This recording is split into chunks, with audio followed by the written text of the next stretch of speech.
I've had maybe one good idea in my career, and it was that the venture world is bigger than any one entity can understand. Right? We have this confidence, and that's maybe euphemistic, that a lone ranger on the wild western plains can go and kind of corral up the baddie. But really, I think it takes a posse.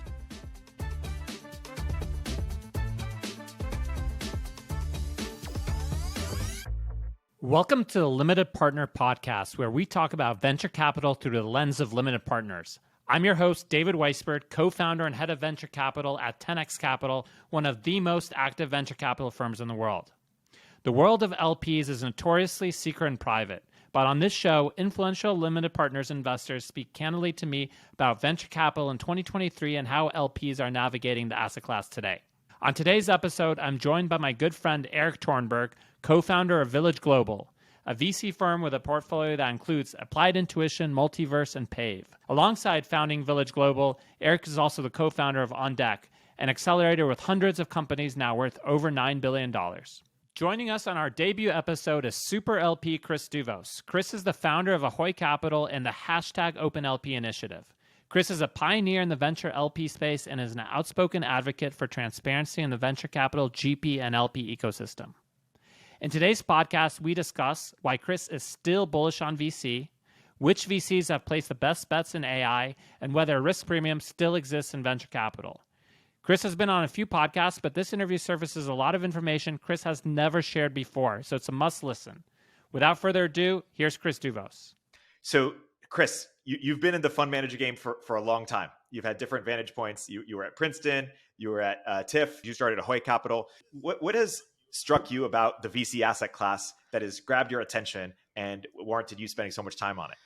Oh my gosh, I love venture because it's the idea of the new, the child of the real and the ideal, as Walt Whitman would say. There's so much of a relationship, I think, between the kind of progress of humanity and the development of these new enterprises that, as soon as I started working on venture, like the first time I came to California back in 2001, when I was working for Princeton and started meeting with these companies, I'm like, wow, it feels like we're living a few years in the future.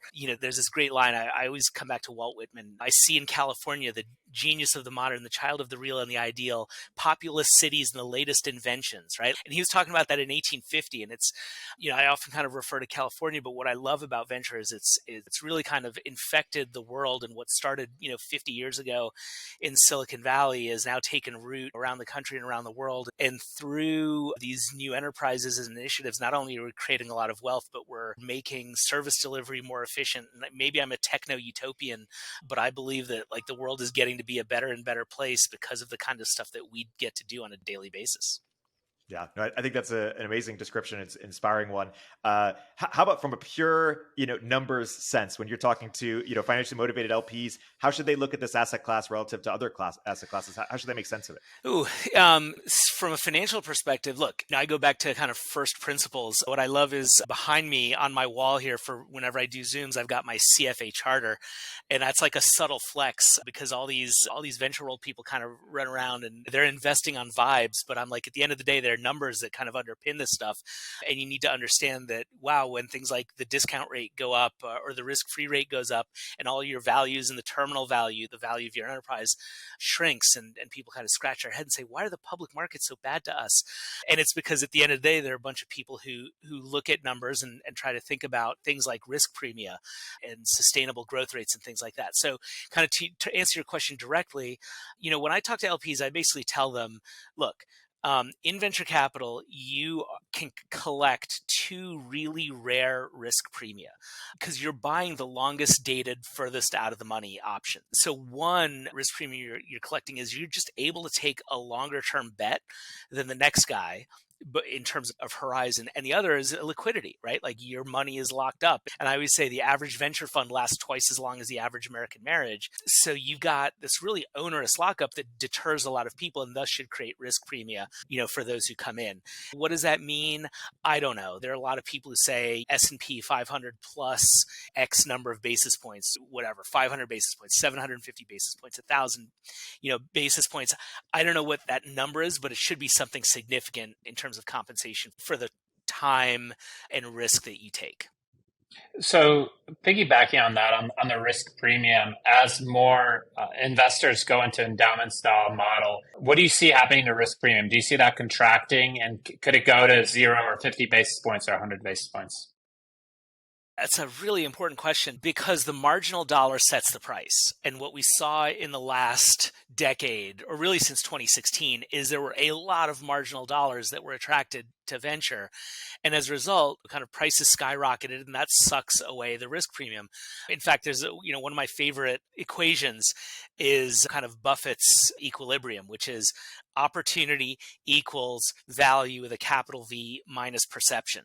Right. So in the public markets, it says value grows kind of linearly, but perception fluctuates a lot. And as perceptions get big, the opportunity shrinks. And this is the kind of classic value investors equation. Now, what's crazy is in venture, you sometimes get this like recursion between value and perception. And because things are perceived to be hot, they become hot and they actually get some value as a result.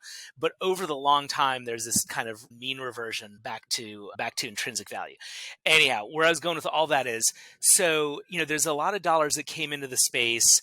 A lot of people were seeking endowment style returns. The problem is that people need to invest in a way that's authentic to their values and their constraints. And what I mean by that is one of the things that's amazing, and having lived in an endowment initially in my LP career and then in endowment entities thereafter, you have to understand that investing is about optimizing discomfort, and some people have a wider envelope of comfort than you do. And if you're an endowment, you have a multi-generational horizon, right? Like one of the tenets of Dave Swenson's philosophy was that we have to provide intergenerational equity, right? Tomorrow's students have to be as well off as today's students. And so as a result, you have to think long term, you have to act long term. Meanwhile, there was like a lot of hot money that came into the asset class looking for quick returns based on recent past performance, but didn't have that multi-generational, kind of mindset, didn't understand that they were signing up for funds that could last a decade and a half, 2 decades. And that kind of mismatch creates a lot of tension. It's creating a lot of discomfort today as the tide recedes. You mentioned David Swenson. I know you have a connection with him through your undergrad as well as in Princeton endowment. Many would argue that what made Swenson profitable and made him a successful investor is that he was right in a non-consensus way. Why is venture capital still a good asset class today now that everybody believes it to be a good asset class? It's interesting because a lot of people have come into venture believing that they could just invest in whatever and get rich, right? It's almost like they believed that there's 2 challenges. One is they believe that indexing venture by being over diversified, in my perspective, they could achieve outstanding results. And again, that was based on recent past performance. And I think that'll reverse itself. And the other is that I think people come in and think that they can pick the best companies, the best funds, whatever kind of step of the capital continuum they're on. And they think of themselves as being better than average, even though there are a lot of really good people running around. And so as a result, I think when things are flowing rapidly like they were over the last few years, a lot of mistakes get papered over. But now as the tide kind of recedes, we're going to see, as Warren Buffett would say, who is actually swimming naked. You said a dirty word in venture, indexing, which is a euphemism for spray and pray. Let me give you another dirty word, fund of funds. You run a fund of funds business. You were at Princeton. You've been on all sides of kind of the capital stack. Fund of funds, as everybody knows, is dying. Why is it not dying, and why does it make sense in venture? Investing, if you boil it down, really is an information business. And I don't mean information in the, SEC kind of material non-public way. It's about understanding spaces and having differential insights and having an opinion about things. And I think a lot of people who are poo-pooing fund of funds think they understand the market better than those fund of funds might, which I think in some cases may be true. We live in a large world and people are focused on different things, and there's always a trend to disintermediate. But I think for investors who have the humility to understand that they don't understand a particular space as well as people who live in that space, fund of funds can still be an attractive vector for their capital. There are people who play the fund of funds game for quote unquote great access. And I think one of the things that happened over the last half decade or decade was there seemed to be less of a premium on access. So for those whose hypothesis was like, we'll access fund to funds and get into these great funds that we couldn't get into otherwise, that did seem a lot less relevant. But ultimately, there are a lot of fund to funds out there who are doing a great job developing differential insights, finding new and exciting managers, being a step ahead of the market. And ultimately, I think that's what you're paying for, as you would with any other intermediary. And you have to, provide value as an intermediary. And I think that's what we try to do. That's what I think there are a bunch of good practitioners out there who do. Yeah. Over the past 15 years, you've backed some iconic managers. You discovered and were early backers of First Round and Josh Koppelman, and then more recently our friends at House Fund and XYZ. When you look back at the arc of the managers that you've backed, what is the thread that ties them together, that ties your kind of manager thesis together? I felt like momentarily nostalgic because you just transported me back to 2004 because I've had maybe one good idea in my career, and it was that the venture world is bigger than any one entity can understand, right? We have this confidence, and that's maybe euphemistic, that a lone ranger on the wild western plains can go and kind of corral up the baddie. But really, I think it takes a posse. And I had this, actually, you can tell from my metaphor that I had this revelation while I was watching a Western with my son, who was really into Westerns at that moment in his life. And I was like, hey, you know what? Like, how can we figure out people who are leveraging ecosystems rather than staking out on your own and trying to find great companies? How can you punch above your weight? And that's really the thread that when I think about sitting there with Josh Koppelman in kind of 2004, 2005 in the West Conshohocken Marriott, right outside of Philly, Josh was talking about turning venture on its head. And I said, yeah, what you're really talking about is portfolio as community. How can you create a platform that engages your portfolio to create a community? That's the kind of stuff we were talking about in those days. And watching First Round build their platform and having that flourish and become a real resource, and First Round becoming a real service provider to its entrepreneurs has been one of the things that I've really enjoyed watching over the last almost 20 years. And then fast forwarding, you mentioned we'll fast forward through like Data Collective and then to XYZ and to House Fund. And it's people who are like leveraging, in the case of Data Collective, they had built this incredibly rich and robust network that was engaged in what they were doing in the data space and doing AI stuff before it was cool. Stuff like that. Ross over at XYZ, and the way he was really leveraging, he was really plugged into the Palantir ecosystems and a couple of other ecosystems, to the point where I asked somebody who worked at Palantir once, I said, hey, you ever bump into Ross? And he goes, oh yeah, Ross is one of the founders. I'm like, no, he's not. He goes, well, I see him here all the time. He walks around like, I'm like, wow, that's actually rich and robust. And then on to House Fund and E14 at MIT and Rhapsody, some from more recent stuff where people are really leveraging these robust research ecosystems and plugging themselves into new ideas and companies that could have nice moat around them if they can get the technology right. The markets are there for the taking, but boy, these people have a front row seat at some pretty rich innovation factories. Totally. And that's a great description. And when you look at managers you're looking to back in the future in 2023, 2024 and beyond, which ecosystems do you think are most or even like types of ecosystems? Is it university focused? Is it company focused like Palantir? Is it sector focused? Is it people who are trying to productize venture in a different way, maybe using data or other things? Like, what do you think is ripe? Ooh, there's so much that's exciting and interesting out there. Venture tends to move in waves, right? And there's, I found out, I used to call this Doer's Law. I found out it's called Amara's Law after a professor at Stanford in the 60s. Every important technology is overhyped in the short term and underhyped in the long term, right?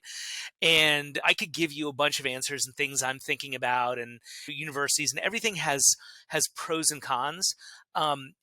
what I'm actually really thinking about, this is really four of mine. A good friend of mine is named Peter Stein. He was with me at Princeton's endowment. He ran our hedge funds and public markets, and then he was chief investment officer at University of Chicago for a while.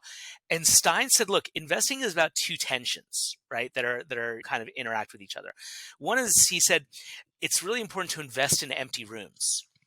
On the other hand, he said, the market, the Keynes's famous line, the market can stay irrational longer than you can stay liquid, right? And so how do you balance that tension? And he was, coming from a public markets perspective where it's a little bit more acute. He used to say there's a fine line between being right and being early. Now we get paid to be early, right? And so this is less of an acute tension, but I think about this all the time. How do we invest in empty rooms? How do we invest in places that aren't saturated? And so I actually think that, for me right now, to answer the question most directly, because I don't want to cop out, one of the things I'm thinking a lot about is human computer interaction, right? And I think of people who've been doing that for a long time, like Manu Kumar over at K9. We invested in his second fund, and that's been a lot of fun. People today like Sunil Nagaraj over at Ubiquity, who are thinking about how, and I overstate it, like for people in the business, like this is definitely like they'd call me a clown for using this word, but for people outside, I think it's a helpful word. It's like moving towards a singularity, right? And AI is a part of that, and hardware is a part of that, and sensors are a part of that. And if you think about like really the Tim Berners-Lee Web3, not this like BS branding that Web3 is just crypto. No, Web3 is about the data layer, the computing layer, and the interaction layer. A lot of our investments are in that interaction layer. But as crypto grows and flourishes at the data layer, and we see AI in the compute layer, boy, I think we're ahead for a 20-year. Like I just got goose pimples thinking about it. We've got like a 20-year period of really interesting experimentation ahead, and some really important world-changing companies are going to come out of that. Hey, we'll continue our interview in a moment after a word from our sponsors. The Limited Partner Podcast is proudly sponsored by AngelList. If you're a founder or investor, you'll know AngelList builds software that powers the startup economy. AngelList has recently rolled out a suite of new software products for venture capital and private equity that are truly game-changing. They digitize and automate all the manual processes that you struggle with traditional fundraising and operating workflows, while providing real-time insights for funds at any stage, connecting seamlessly with any back office provider. If you're in private markets, you'll love AngelList's new suite of software products. And for private companies, thousands of startups from 4 million to 4 billion evaluation have switched to AngelList for cap table management. It's a modern, intelligent equity management platform that offers equity issuance, employee stock management, 409A valuations, and more. I've been a happy investor in AngelList for many years, and I'm so excited to have them as a presenting sponsor. So if you're ready to level up your startup or fund with AngelList, visit www.angellist.com/TLP.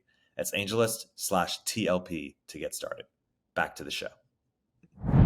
One bearish, so I totally understand the bull case. One bear case for the development of those technologies is it possible that AI makes it so much easier to start companies in cost-effective ways, or crypto allows for different capital pools that maybe venture isn't as needed in this new in this new world?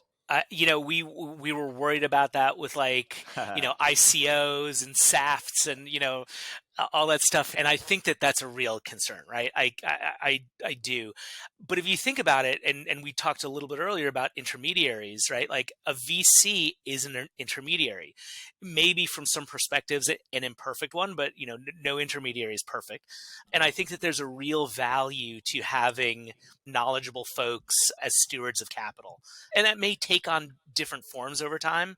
Do we see investing DAOs? Like, I don't know. There are many different ways. I don't think, in the same way that that Silicon Valley used to be the only game in town, but is now maybe first among a bunch of potential equals, or first among strivers. I kind of feel the same about venture capital, right? And there are many different ways to invest in and fund companies, but yet Wall Street remains an important money center. Yeah. How have you viewed the studio model or the incubator model, and how do you view it going forward? Yeah,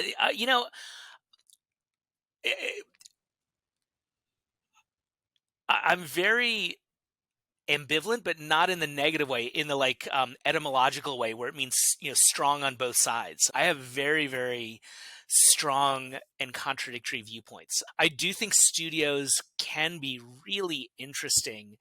As an investor, I like people who can get in early and have big chunky ownership, because I think ultimately one of the failure modes or the mediocrity modes of venture is not owning enough of your winners. I think that happens a lot. I think people are diversified, not diversified in a lot of cases. And so I think studios actually can have really meaningful early ownership and have a really nice position on the cap table.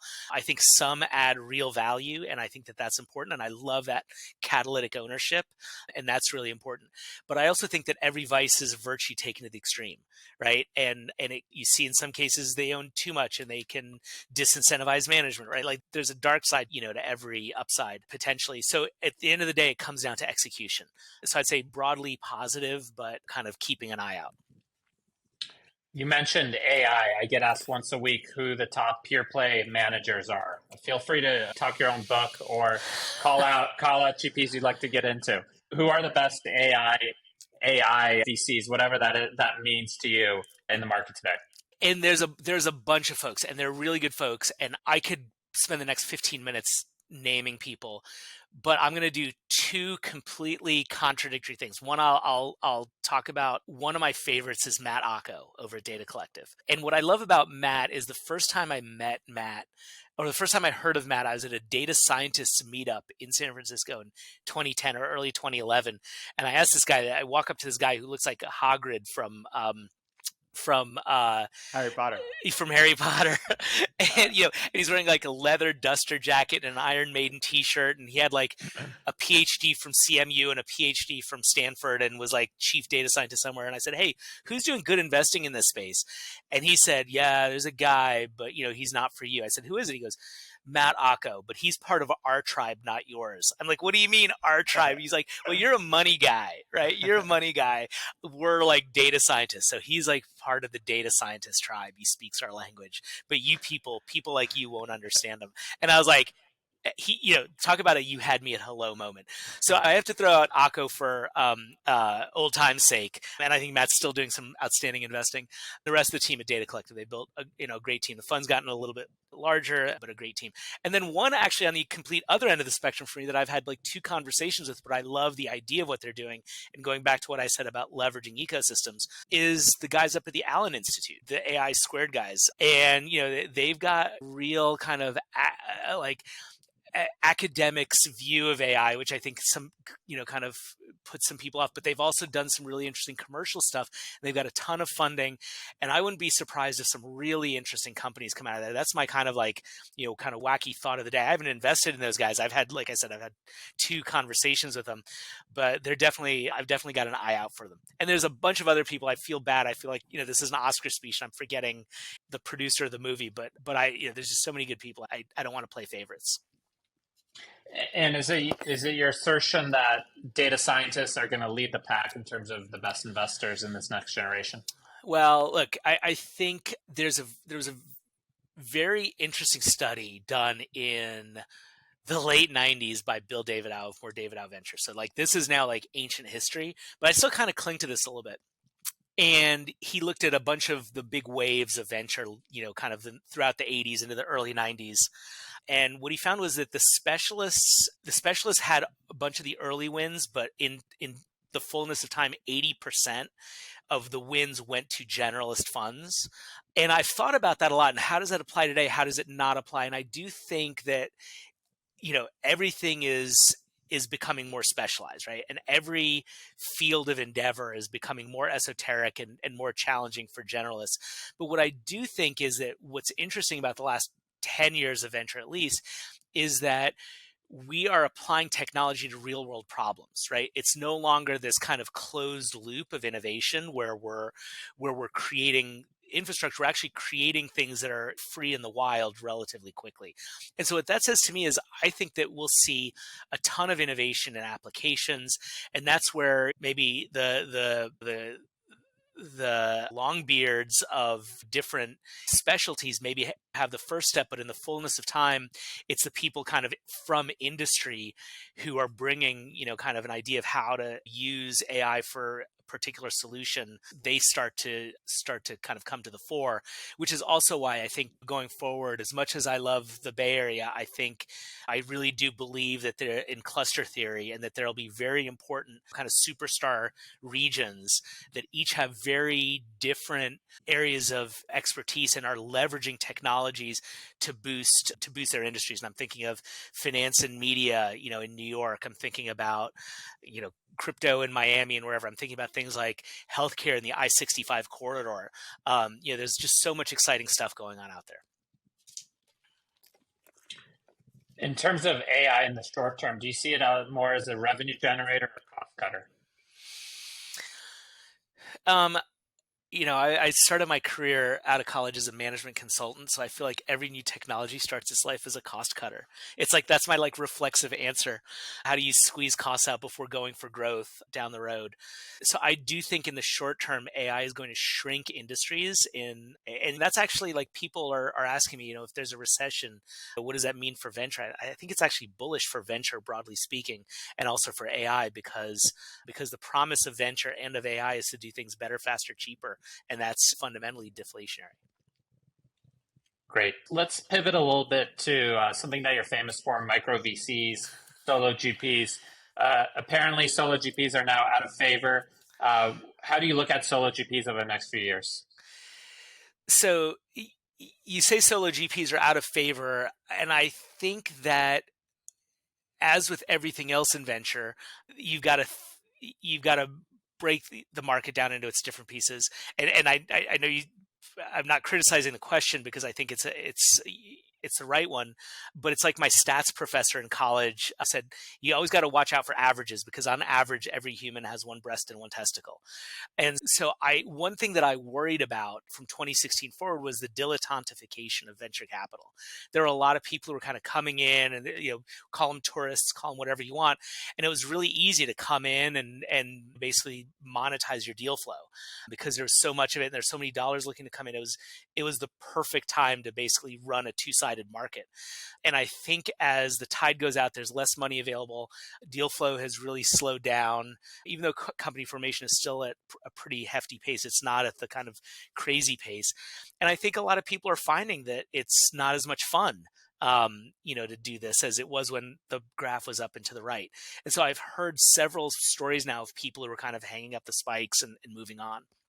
For me, though, it's always been about understanding somebody's psychographics, and you really needed to understand them as a person, not as a vehicle for the deal flow that you wanted access to.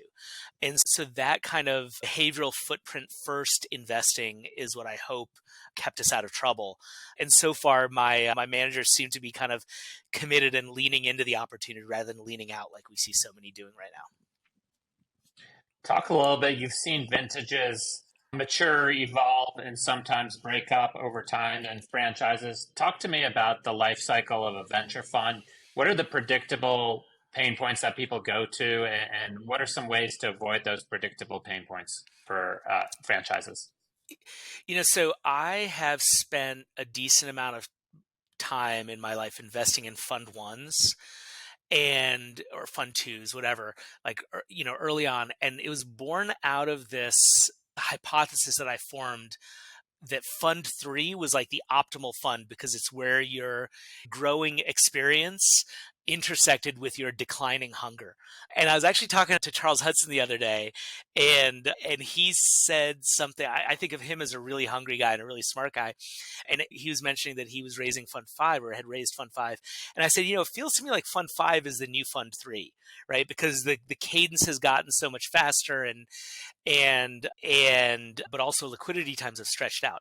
So, the big thing for me has always been the moment at which people get their first big carry check, right? That tends to, if there were any tensions beforehand in partnerships or even in people's, in solo GP's own kind of motivations, that's where they tend to crack.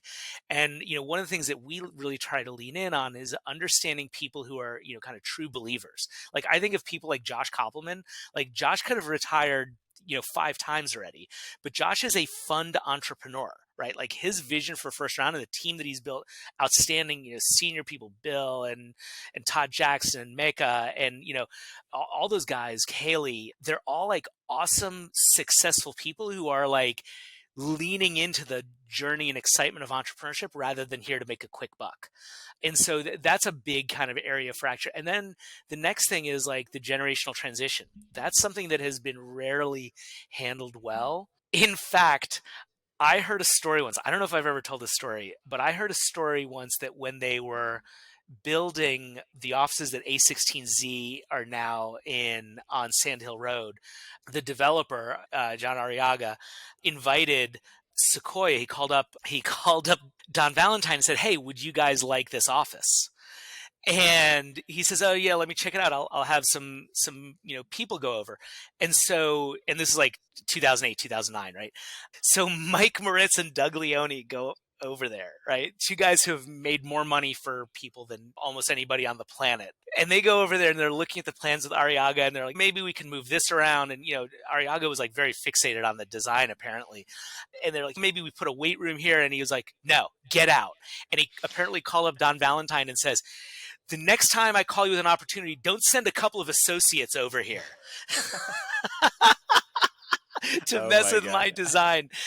And so, Sequoia is a firm that's handled generational transition exceedingly well. But, one of my managers once said to me, he goes, look, you're investing in us and you're investing in us as investors, and anything else you get is frosting. And I'm just like, that's really interesting. And that was a fund that, had a botched transition. And then I look at First Round and I look at Josh, who's an organization builder, and how he's done such a great job of kind of handing the baton. And as people have transitioned out, as they've kind of reached different points in their lives, and watching First Round run more like a business than a partnership, if that makes sense, that's been really instructive to me.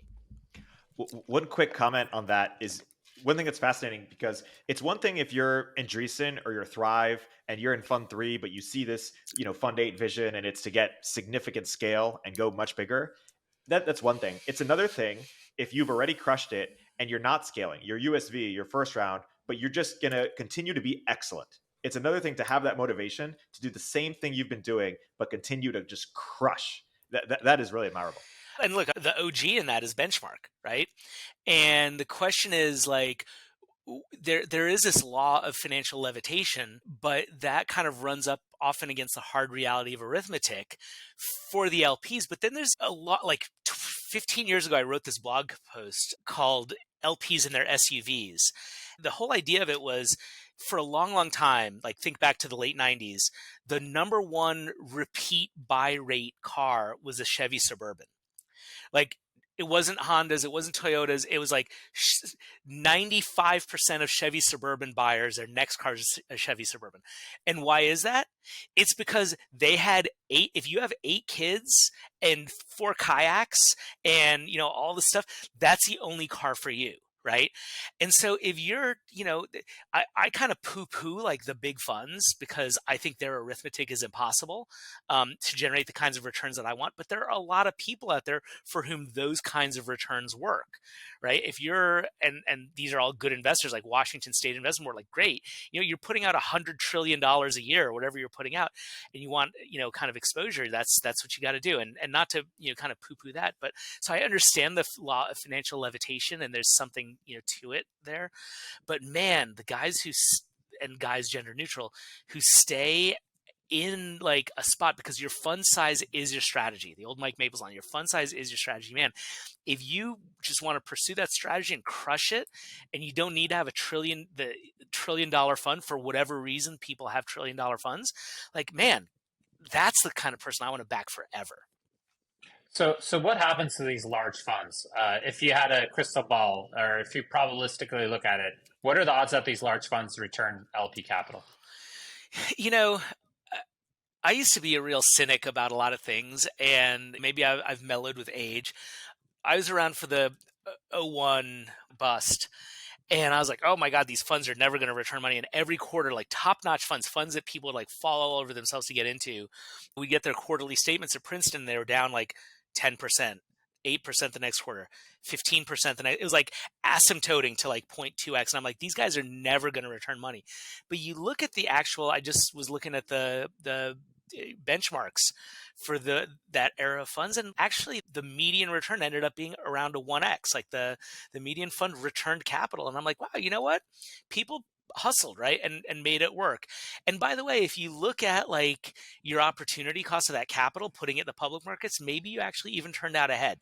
So 7 years ago, if you had asked me that question, I'm like, oh my God, all these guys are going to lose their shirts. But you know what? There are a lot of smart people running these funds. And there's a lot of really great entrepreneurs in these portfolio companies. And yeah, they won't, who knows? My crystal ball isn't shot. But if the environment continues to be tough, maybe they won't drop, a 6x fund on our heads. But you know what? They'll probably do okay. As someone who thinks a lot about intrinsic value, I'm curious how you reflect on crypto over the past few years, right? Talk about momentum creating its own momentum, and talk about the idea of, if someone is so focused on intrinsic value, my instinct is they're probably skeptical, or they've been skeptical of crypto. Yet some firms like Paradigm and others have returned, billion plus dollars, seemingly speculating mostly on Bitcoin, right? Yep. And so I'm curious how you've approached it and how you think about it going forward. I think it's crazy that my son, who's going to college, owned crypto before I did personally. And it was actually off-putting to me to watch him like go on Reddit and then go trade crypto. And I'm like, this is insane. But to your point, there was a lot of speculation and a lot of crap. But I also think, again, going back to the Tim Berners-Lee kind of view of the future of the web, we've been experimenting with the data layer here. And I think that there have been some really important companies that have been, or undertakings, let's call them that have been pursued over the last few years that have created some intrinsic value. There's also been some speculation where people made some money, and you know what, like I'd rather be lucky than good, I guess. So, kudos to all those guys. And some of these guys are both lucky and good. So who am I to begrudge it? But I think in the main, there are a lot of people who, got snookered into it chasing momentum. But that's why some of the people you mentioned, kind of seasoned players, thoughtful, they have an informational advantage. And look, the innovators are followed by the imitators, who are followed by the idiots, as Buffett says. And if the innovators are making money on the backs of the idiots, then that's financial Darwinism. So parts of what you're talking about is asymmetry of certain bets. And I made a big mistake. I did not invest in Bitcoin. A very smart friend told me about it. I didn't understand it. And I decided, and I ventured not to do that again. And I invested some money in Ethereum. Of course, I should have invested more. What are some asymmetric what are some hacks in the matrix of venture capital that don't seem like they should make sense, not intuitive, but that in retrospect, you've kind of learned these ways of making money as a venture capitalist, and of course as an investor in venture capital ecosystem? Yeah, so I'll talk about two things. One that I've executed, one that I wish I had executed better, and I'm trying to execute better on. So the first one that I've like really tried to focus on kind of throughout my career is a lot of people come at venture chasing performance or using performance as a leading indicator, but it's really a lagging indicator, right? And this has always been tricky for me as I look at funds, because I think, wow, everybody is looking at, outstanding performance of XYZ fund, but the people who made those investments are at different points in their careers and lives, and maybe even cycling out of those firms. And the firm is 5 times as big as it was when those bets were made. And so turning the evaluation pyramid on its head, and instead of starting with performance, starting with the people and understanding, who, to whom you're entrusting your money, right? Because at my level, and we do some direct investing, but mostly we do fund investing, and understanding, the people who are going to deploy the blind pool and their psychographics and what kinds of risks they're willing to take and what their differential insight is, and understanding their sustainable competitive advantage and the repeatability and all of their actions and their ability to learn and integrate feedback. That's something that's been really important to me historically that I think is maybe a little bit off market. I think we spend too much time chasing performance and chasing momentum. The one that I'm trying to execute better on, and this goes back to my my Peter Stein from Princeton thing, is this question of investing in empty rooms. And I think today we're spending a lot of time talking about equity and inclusion and diversity, and and and there's so much data, and the data is increasing, and it's both hard data but also anecdotal, that there's a lot of opportunity in things that don't look like venture has looked like in the past. And it's also just the economic theory of it is like when a space is underfunded, the prices are more attractive. And in a go-go market that can get lost because the rising tide is lifting all boats. But I think, looking ahead, maybe finding people who are underrepresented minorities or women, there's really exciting opportunities in the types of businesses that people I've got 4 strikes against me. I'm stale, male, pale, and Yale. Right? Like, I don't really understand the world. 50-year-old white dude, come on, man, who's been around forever. There's a lot that's going on in the world today that's a lot more interesting than my, tainted eye can see. So I think that's something that we're looking into increasingly. I've done a little bit, but there's a lot of opportunity there. Totally. When you get involved early in these funds, in the first fund and the second fund, and you ask a manager, hey, what do you want fund 5 to look like? What are good answers to that question, or answers that you're looking for? And what are non-obvious bad answers, or answers for you personally you're not looking for? So there are many different answers that are good answers. I used to think that there was a single formula for success, but having done this for a long time, I realized that there are many, many different ways for people to flourish. And when I ask people what Fund 5 looks like, what I'm really looking for is an answer that's authentic to who they are and how they're thinking about the organization. I think about, when I was a strategy consultant, our kind of guru at the firm was a guy named Michael Porter, who's a strategy guru at Harvard Business School. And Porter has this definition of strategy. Strategy is an integrated set of choices that inform timely action. And so when I look at how people articulate a Fund 5, I want to make sure that there is an integrated set of choices that allows them to get there. If it's just them and a partner and they want to triple the fund size, that might not, or quintuple the fund size, whatever the number is, that might not make as much sense as them thinking about, okay, in Fund 3 we add a younger person and train them up over the course of Fund 3 and then make them a principal in Fund 4 and founder in Fund 5. That's thinking about your fund as a thriving entity rather than kind of a stale partnership is a big one for me. And that's more important than the destination. Another thing is, a lot of people think the answer is, stay small. And for me, I have a strong bias for that. The benchmark OG / kind of first round / USV. While that means the arithmetic will be in your favor, there are actually some interesting ways to deploy capital at larger scale in very profitable ways that you can do authentically. You just need to build the organization and the infrastructure to do that in kind of a thoughtful and intentional way. Yeah. Speaking of that, models at scale, you look at something like Y Combinator, and it feels like it broke all the rules, right? It's a high volume model. It's, investing at scale. It's, not a ton of diligence. It's super early. It's special economics.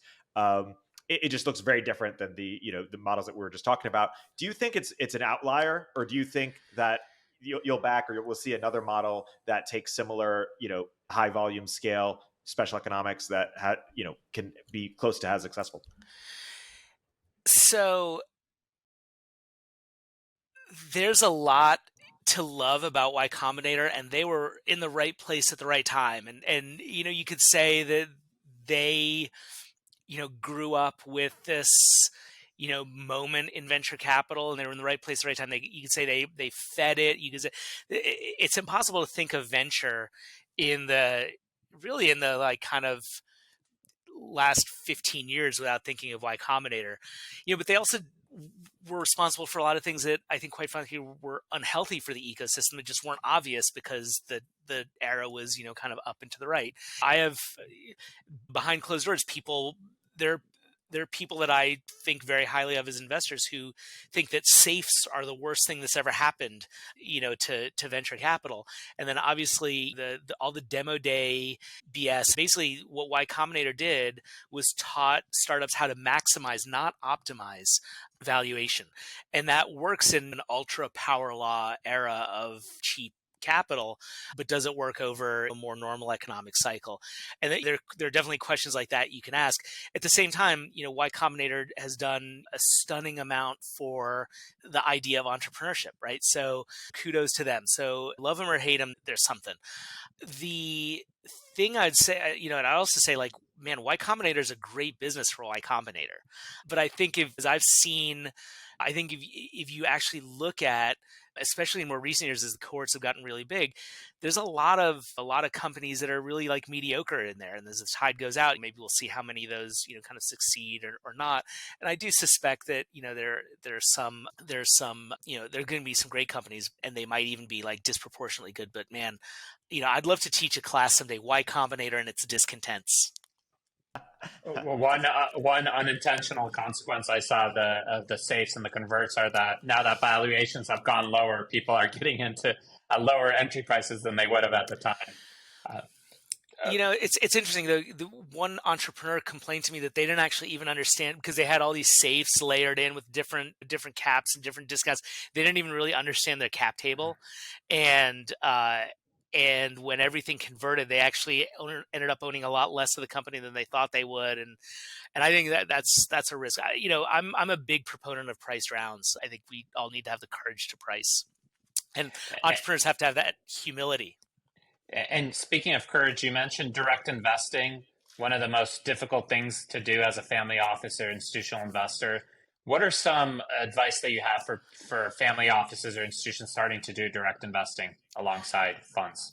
What I'd say is it's really important to trust your partners and trust them implicitly. And I have seen a lot of direct investors try to get cute with their direct investing and pick and choose.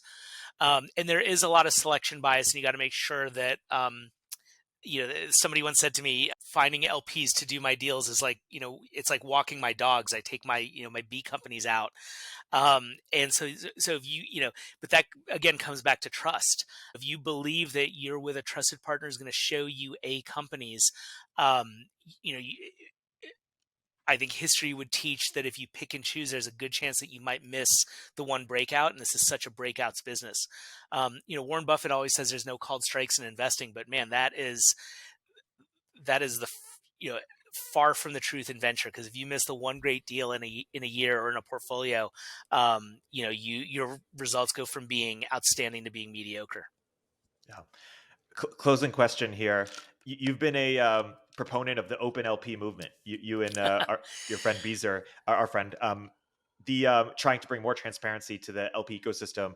Let's talk about that in closing. Where do you think that the ecosystem will be more transparent, and where do you think it will, not be as transparent as, say, venture has been over the past, couple decades? Like, one thing I've been curious about is, why aren't venture firm returns public? It would surprise a lot of people, perhaps, on both areas. So, where do you think we'll have more transparency, and where do you expect it to be, similarly opaque? Yeah. So, and Beezer has been absolutely the best. She's really spearheaded the OpenLP movement, and really, I used to do a lot of blogging, but blogging was very static, and Beezer really picked up the torch and brought OpenLP into social media, and has been just such a star, I think, in the business. And so she's the best, and kudos to her. Look, I think, and I'm maybe going to sound a cynical note here, I think that as hard as we try, it's going to remain really hard to bring transparency to venture, because the people who want transparency from the GP side like haven't earned it, and the people who've earned it haven't, don't have an interest in it. I think also part of that is there's a lot of delayed gratification in venture. And I look at some of my funds, and it's amazing how the the the value moves in quantums. And depending on what time you take your snapshot, it can really affect people's perception of you. And so I kind of, I'm talking out of both sides of my mouth in a sense, but I think that there needs to be new metrics. And what I am very optimistic about is we're seeing kind of a parallel development in, kind of secondary markets. We're seeing, more real-time marking of companies. GPs are getting more aggressive about marking their companies dynamically. And so as we see, venture price more dynamically and be less a victim of stale prices, maybe we do see some of that. But at the very least, I want to see like open, authentic dialogues between LPs and GPs, and what works and how we can each help each other to support entrepreneurship. That's a great place to note. I feel like we've done a little bit on that podcast. Thanks to you, Chris. Thanks so much for coming on and sharing your wisdom with us. Thanks. You guys are the best. Thank This you, is Chris. super fun.